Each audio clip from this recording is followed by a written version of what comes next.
킹덤 스토리 15과 자기 백성을 위해 용사로 싸우시는 하나님, 이 부분을 살펴보겠습니다. 교재는 135쪽이 되겠습니다. 교재를 갖고 계신 분들은 135쪽을 펼쳐주시기 바라겠습니다.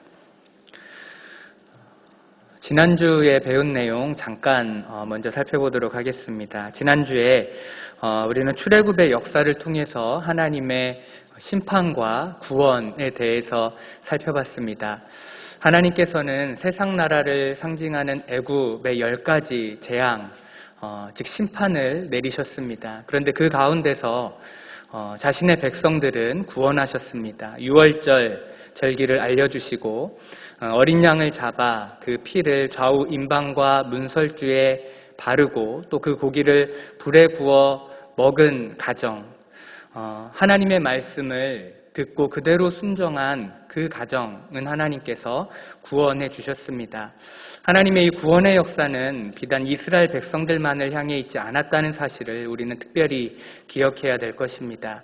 애굽인들과 또 이방인이라 할지라도 하나님의 이 구원 약속을 믿고 또 행한, 순종한 그 사람들은 모두가 다 구원을 받았다라는 사실을 꼭 기억을 하시면 좋겠습니다.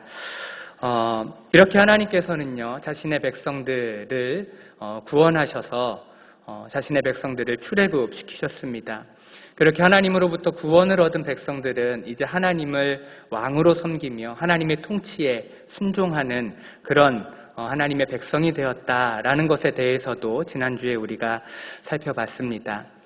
이제 오늘은요, 그 이후에 이제 펼쳐지는 이스라엘의 역사에 관한 이야기가 되겠습니다.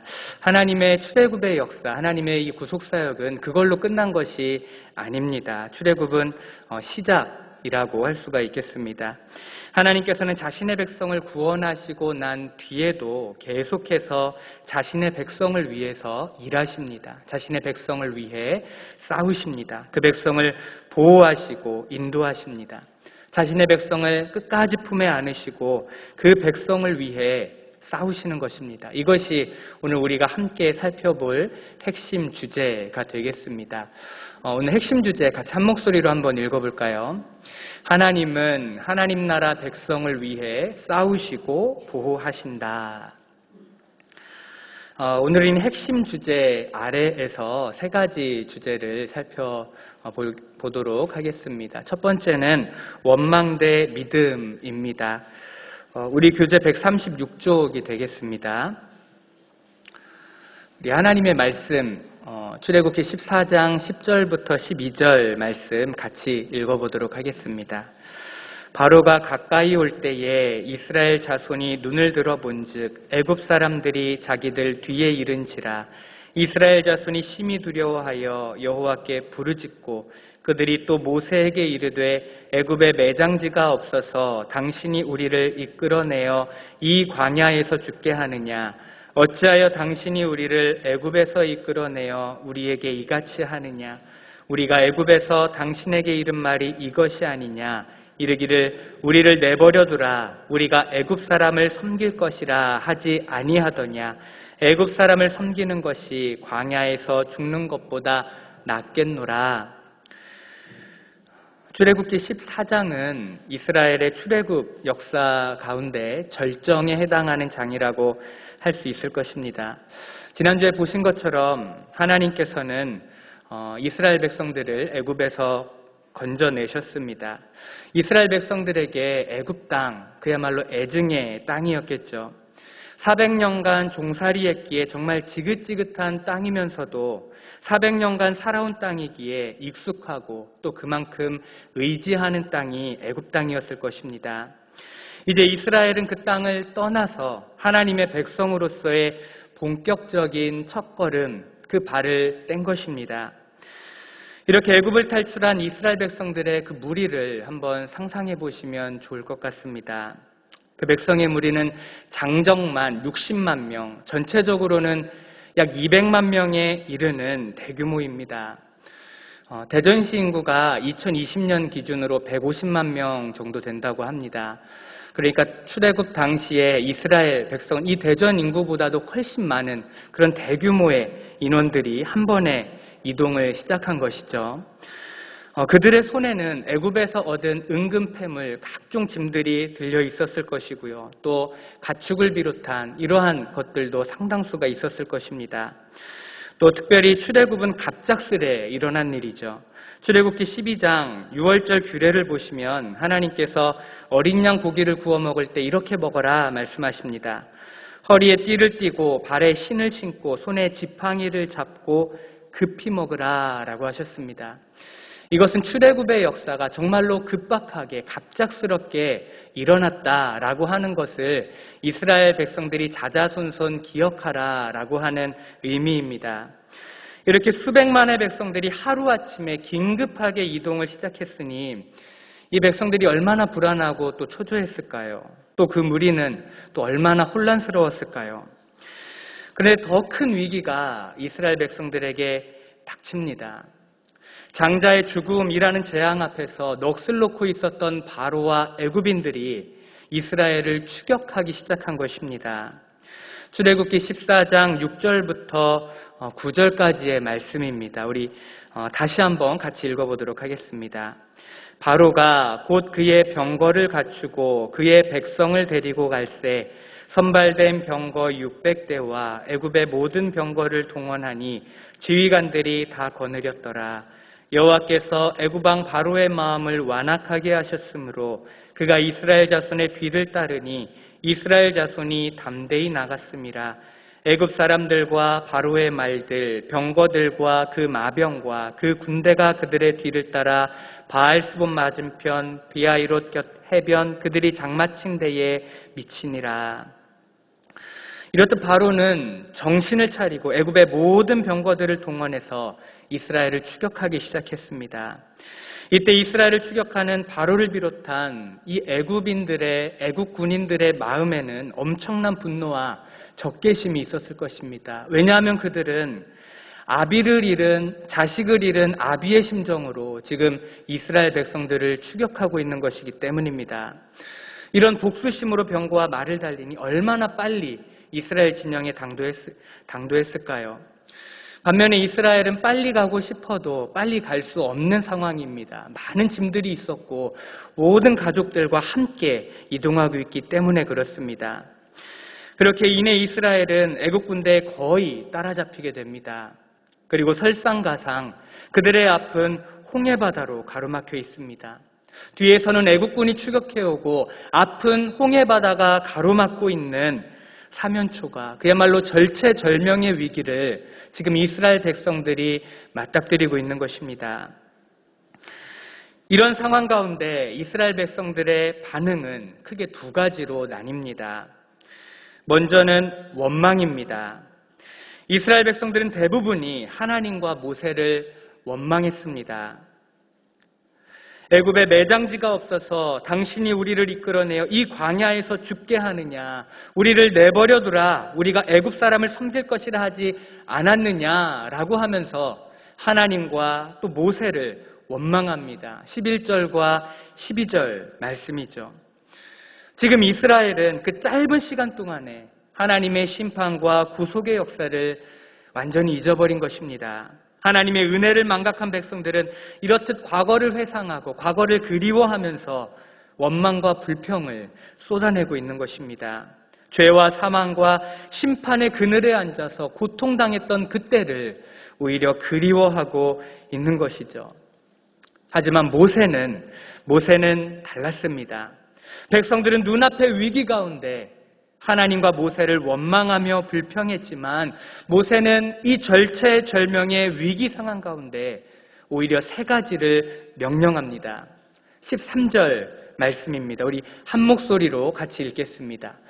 모세가 백성에게 이르되 너희는 두려워하지 말고 가만히 서서 여호와께서 오늘 너희를 위하여 행하시는 구원을 보라. 너희가 오늘 본 애굽 사람을 영원히 다시 보지 아니하리라. 모세는 불평하는 백성들에게 이렇게 말하고 있습니다. 두려워하지 말라, 가만히 서 있으라, 보라. 이 세 가지를 명령합니다. 우리 교재를 보시면 136쪽 마지막 문단부터 이 내용이 잘 설명이 되어 있습니다. 보시면 먼저 두려워하지 말라라는 명령은 불평하고 원망하는 마음, 그 감정들을 내려놓고 추스리라라는 것입니다. 그리고 가만히 서 있으라, 이 명령은 자신들을 구원하신 하나님을 향한 그 믿음과 약속을 붙들고 위기 상황을 담담하게 당당하게 대처하라라는 말입니다. 세 번째로 보라라는 이 명령은 그들이 영적 심적 차분함을 회복한 후에 현재 상황이 어떻게 반전될 것인지, 이 위기 상황이 어떻게 극복될 것인지 지켜보라라는 것입니다. 다시 말하면 하나님께서 어떻게 자신의 백성들을 위해 일하시는지 지켜보라라는 것이죠. 우리도 인생 가운데 이런 위기 상황을 자주 맞닥뜨리게 됩니다.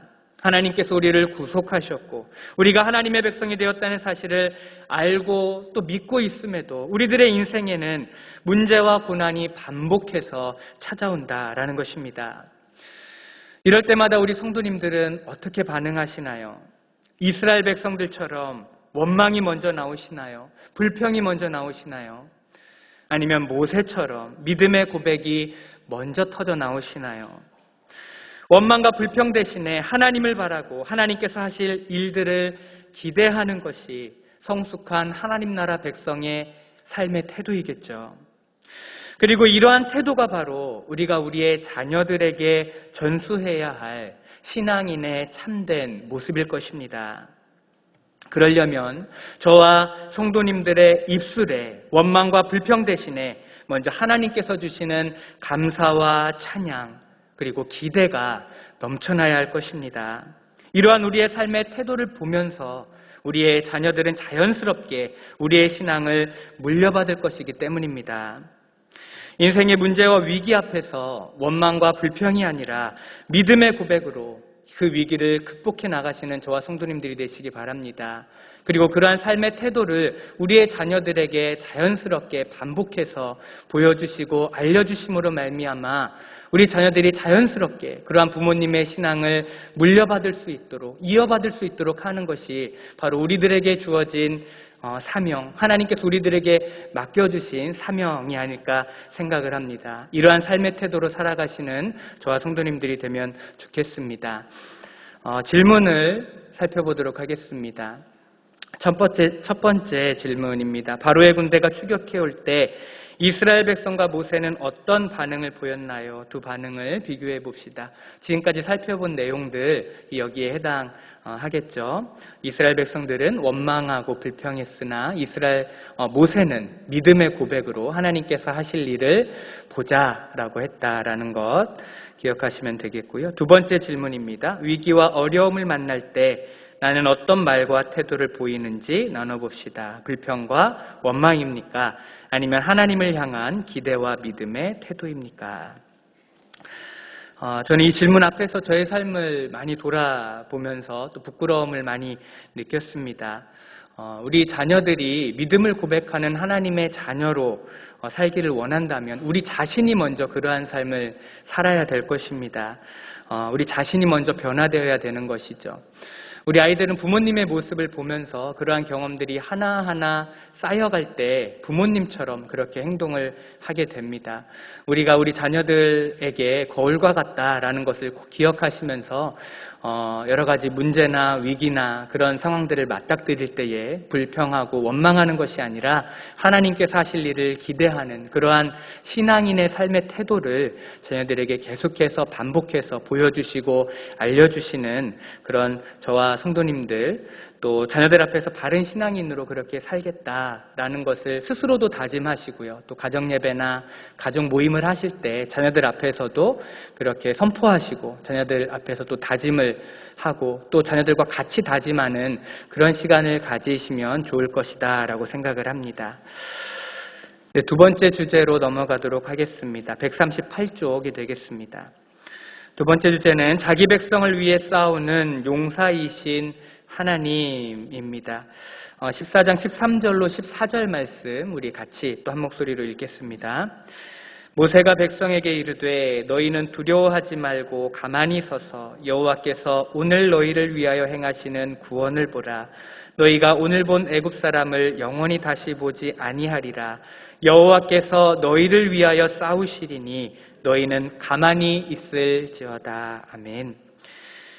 절체절명의 위기 앞에서 원망과 불평에 사로잡혀 있었던 이스라엘 백성들을 향해 모세가 세 가지를 명령했다라고 했습니다. 두려워하지 말라, 가만히 서 있으라, 그리고 보라입니다.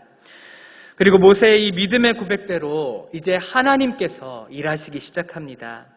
애굽이라는 엄청난 군대의 공격으로부터 이스라엘을 지키시고 이스라엘을 대신하여 그들과 싸움을 시작하신 것입니다.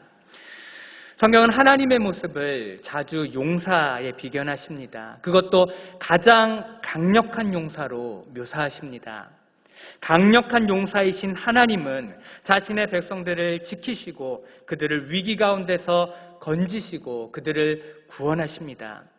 그렇게 강한 용사와 함께하는 백성은 어떤 대적을 만나도 두려워할 이유가 전혀 없을 것입니다. 이사야서 42장 13절 말씀입니다. 여호와께서 용사같이 나가시며 전사같이 분발하여 외쳐 크게 부르시며 그 대적을 크게 치시리로다. 오늘 출애굽의 여정 가운데서도 하나님께서 큰 위기, 절체절명의 위기를 만난 이스라엘을 대신하여 싸우심으로 그들을 구원하십니다. 어떻게 싸우시나요? 하나님께서는 모세에게 말씀하시길 이스라엘 자손에게 명령하여 홍해가 앞을 가로막고 있지만 앞으로 나아가라 라고 하십니다. 그리고 지팡이를 들고 홍해 바다 위로 내밀어 바다가 갈라지게 하라 라고 하십니다. 모세는 그런 하나님의 명령대로 행했고 이후 놀라운 하나님의 구원의 역사가 펼쳐집니다. 이 구원의 역사가 교재를 보시면요, 138쪽 마지막 문단부터 서술이 되어 있습니다. 자녀들과 예배를 드리실 때에 그쪽 부분을 살펴보시면 되겠습니다. 보시면 성경 본문으로는요, 19절 말씀부터 이 하나님께서 싸우시는 모습이 기록이 되어 있습니다. 보시면 먼저 하나님께서는 그때까지 이스라엘 진 앞에서 하나님의 사자와 구름기둥, 불기둥이 이스라엘 진영을 인도하고 있었는데요. 이러한 하나님의 임재가 이스라엘 진 뒤로 옮겨가게 됩니다. 그래서 애국 군대가 더 이상 가까이 오지 못하도록 하셨습니다. 이때 이스라엘 진영은 밤새도록 밝았지만 애굽 진영은 흑암과 구름 가운데 있게 됩니다. 애굽 진영이 이스라엘 진영에 가까이 오지 못하도록 하나님께서 방해하고 계신 것이죠. 19절로 20절 말씀이 되겠습니다. 그리고 하나님은 밤새도록 큰 동풍이 불게 하셨습니다. 그래서 홍해 바다가 마른 땅이 되게 하셔서 이스라엘로 하여금 홍해를 마른 땅으로 그렇게 건너게 하셨습니다. 21절로 22절 말씀입니다. 또 세 번째로는요, 하나님께서는 이스라엘을 쫓아 홍해에 들어온 그 애국 군대의 병거 바퀴를 벗겨내셔서 더 이상 달리지 못하도록 싸우지 못하도록 하셨습니다. 그리고 이스라엘을 대신해서 하나님께서 그들과 싸우셨습니다. 25절 말씀입니다. 이후에 이스라엘 백성들이 홍해를 다 건너가자 하나님께서는 홍해의 물이 다시 흐르게 하였습니다. 큰 동풍으로 홍해 바다를 좌우의 벽처럼 이렇게 세우셨는데 이스라엘 백성들이 다 건너고 난 이후에는 그 홍해 바다가 다시 흐르도록 그렇게 한 것입니다. 그리하여서 아직 그 바다 가운데 있었던 애굽의 모든 병사들 그 바다 가운데 죽음을 맞이하도록 수장을 시켜버린 것이죠. 27절로 28절 말씀이 되겠습니다. 이 말씀 우리 또 한 목소리로 같이 읽겠습니다. 모세가 곧 손을 바다 위로 내밀매 새벽이 되어 바다의 힘이 회복된지라 애굽 사람들이 물을 거슬러 도망하나 여호와께서 애굽 사람들을 바다 가운데 엎으시니 물이 다시 흘러 병거들과 기병들을 덮되 그들의 뒤를 따라 바다에 들어간 바로의 군대를 다 덮으니 하나도 남지 아니하였더라. 아멘. 이렇게 이스라엘 백성들은요, 무시무시한 애국 군대로부터 벗어났습니다. 이 엄청난 역사 가운데 이스라엘 백성들이 한 일은 사실 아무것도 없습니다.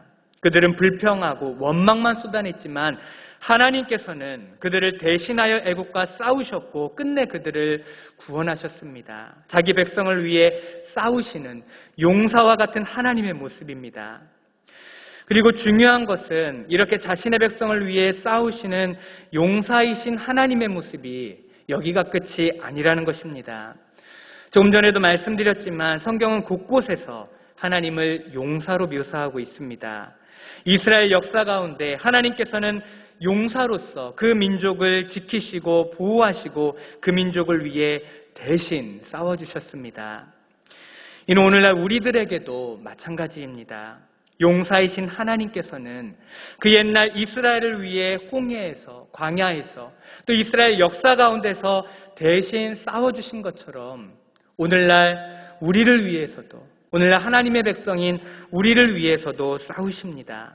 우리가 인생에서 크고 작은 위기를 만날 때마다 그 위기를 지나고 나서 돌아보면 나의 힘과 능력으로 그 위기를 극복한 것이 아니었구나라고 하는 것을 우리는 깨닫게 됩니다. 하나님께서 나를 대신해서, 우리를 대신해서 그 문제와 싸워주시고 그 문제를 해결해 주셨음을 우리는 고백하지 아니할 수 없습니다. 그리하여서 하나님은 자신의 존재를 증명하시고 하나님의 역사를 우리로 하여금 체험하게 하시는 것입니다. 그리고 영적으로도 그러합니다. 하나님께서는 우리의 구원을 위해 지금도 싸우고 계십니다. 우리를 위협하는 악한 사단 마귀, 우는 사자처럼 삼킬 자를 찾아다니고 있는 그 악한 사단 마귀의 그 관계와 계략, 그 공격을 어찌 우리 힘으로 극복하고 싸워 이겨낼 수가 있겠습니까? 하지만 우리 하나님께서 우리를 대신하여 지금도 싸우고 계십니다. 우리 주님께서 우리와 늘 함께 하시면서 우리 대신 그들과 싸워주시고 우리의 영혼을 보존하시고 우리의 영혼을 천국으로 인도해 주십니다. 그렇기 때문에 우리는 구원에서 이탈할 염려가 전혀 없습니다. 용사이신 하나님께서 내 영혼을 위해 친히 악한 영들과 싸워주시고 나를 보호해주고 계시기 때문입니다. 우리 자녀들에게도요, 이 사실을 잘 알려주시면 좋겠습니다. 지금도 하나님께서 너와 함께 하시고 너를 보호하시며 너를 대신하여 싸워주고 계신단다. 학교나 학원에서 또 유치원에서 마음이 상하고 힘들고 어려운 일을 만날 때마다 하나님께서 너와 함께하고 계신다. 하나님께서 너 대신에 싸워주고 계신다. 하나님께서 그 모든 어려움들을 극복할 수 있도록 하나님께서 도와주고 계신다. 그러니까 하나님께 기도하렴. 하나님께서 너와 함께하고 계시다는 사실을 꼭 기억하렴. 이 진리를, 이 사실을 우리 자녀들에게 잘 가르쳐 주시면 좋겠습니다. 그럼 우리 자녀들이 나중에 성장해서 어떤 일을 만난다 할지라도 하나님께서 나와 함께 하시는구나, 나를 위해 싸우고 계시는구나, 하나님께서 나의 용사가 되시는구나 라고 하는 것을 기억하면서 인생의 모든 어려움들, 위기들, 그 문제들을 잘 극복하는 그런 믿음의 사람으로 이 땅을 살아가게 될 것이다 라고 그렇게 확신하고 또 믿습니다. 139쪽의 질문 두 가지 있습니다. 또 같이 살펴보도록 하겠습니다. 하나님은 이스라엘 백성을 보호하기 위해 애굽의 군대와 어떻게 싸우셨습니까? 138쪽 두 번째 단락부터 보시면 이 내용 잘 설명이 되어 있습니다. 자녀들과 이 출애굽 역사를 나누실 때에 그 부분을 참조하시면서 설명해 주시면 좋을 것 같습니다. 두 번째 질문, 삶의 현장, 특히 가정, 직장, 사회생활에서 우리를 위해 싸우시는 하나님을 경험한 적이 있나요? 그런 영적 체험이 있다면 나눠봅시다. 네, 우리 모든 성도님들이 이런 경험이 다 있으시리라라고 이렇게 생각을 합니다. 우리 자녀들에게 부모님이 경험한 하나님만큼 이렇게 친숙하고 친밀하게 우리 자녀들이 하나님을 경험하고 체험할 수 있는 그런 수단이 또 없는 것 같습니다. 자녀들에게 본인이 경험한 그 하나님의 모습을 간증하시듯이 그렇게 잘 설명해 주시면 우리 자녀들도 우리를 위해 싸우시는 하나님, 또 나와 함께 하시는 하나님을 더 가까이 느끼게 되리라라고 생각을 합니다. 그래서 자녀들에게 성도님들의 경험을, 그 간증을 해주시면 좋을 것 같습니다. 이어서 세 번째 주제 140쪽 살펴보도록 하겠습니다. 홍해를 가르신 하나님입니다. 본문 29절로 31절 말씀이 되겠습니다. 우리 한 목소리로 여기도 같이 읽도록 하겠습니다. 그러나 이스라엘 자손은 바다 가운데를 육지로 행하였고 물이 좌우의 벽이 되었더라. 그날에 여호와께서 이같이 이스라엘을 애굽 사람의 손에서 구원하심에 이스라엘이 바닷가에서 애굽 사람들이 죽어 있는 것을 보았더라. 이스라엘이 여호와께서 애굽 사람들에게 행하신 그 큰 능력을 보았으므로 백성이 여호와를 경외하며 여호와와 그의 종 모세를 믿었더라. 아멘. 앞서 보신 것처럼 하나님께서는 모세가 홍해를 향해 지팡이를 들고 명령할 때 큰 동풍을 일으키셔서 바닷물이 물러가고 또 좌우의 벽이 되도록 그렇게 하셨습니다. 바닥은 마른 땅이 되었죠. 오늘 서두에서 출애굽기 14장이 출애굽 역사의 절정과 같다라고 그렇게 말씀을 드렸었는데요. 바로 이 장면 때문에 그렇습니다. 홍해가 갈라지는 이 장면, 정말로 대단하고 장엄하고 정말로 위대한 장면이죠. 정말로 우리의 상상을 초월하는 초자연적인 엄청난 역사입니다. 우리 아이들도 이 출애굽 이야기, 특별히 홍해가 갈라지는 이 이야기를 얼마나 재미있어 하는지 모릅니다. 영화나 또 드라마로도 제작이 많이 되었죠. 많은 우리의 주일학교나 이럴 때 설교를 하면 우리 아이들이 이 장면을 굉장히 좋아하는 것을 느낄 수가 있습니다. 우리 자녀들에게 신앙을 전수하는 귀한 방법 중에 하나가 성경 이야기를 계속해서 반복해서 끊임없이 들려주는 것입니다.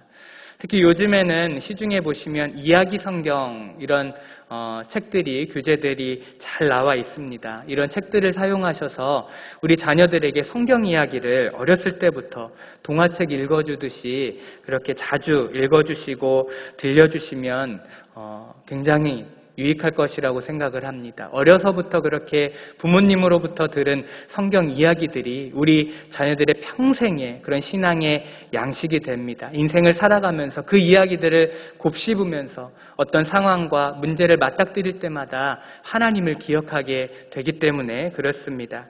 우리 자녀들에게 이런 이야기들을 반복해서 들려주시면 좋겠습니다. 하나님께서는 이렇게 홍해를 가르셨고요. 자신의 백성들은 그 홍해를 무사히 건널 수 있도록 하셨습니다. 그런데 애굽의 수많은 군사들은 그 바다에 수장시키셨죠.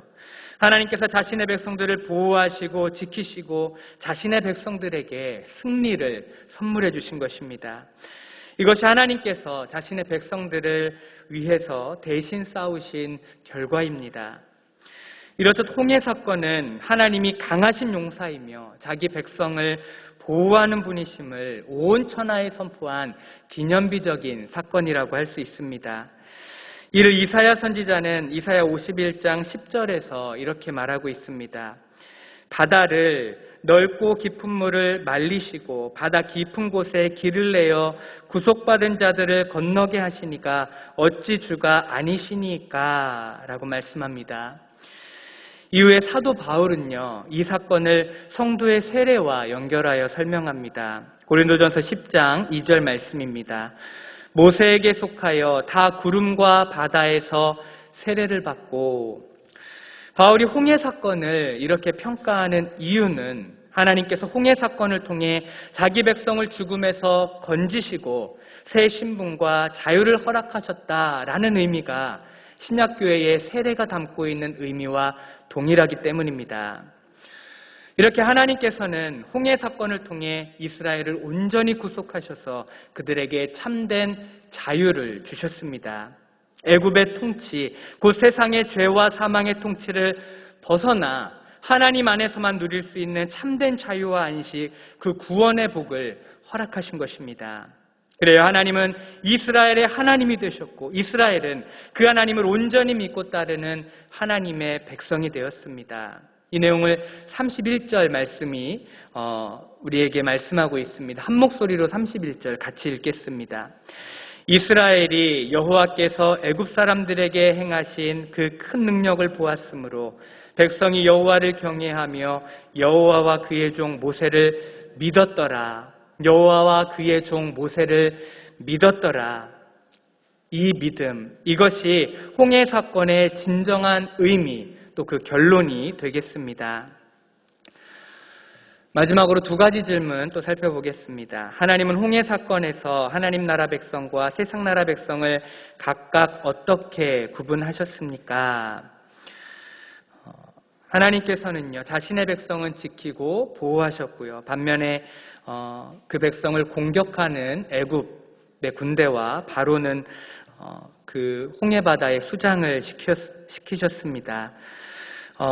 우리 자녀들에게는요, 이 땅을 살아갈 때에 우리를 공격하는 많은 어려움들, 문제들, 원수들이 있을 수도 있지만 하나님께서는 자신의 백성들을 보호해 주시고 지켜주신단다라는 사실을 아까도 말씀드렸지만 반복해서 또 알려주시면 좋을 것 같습니다.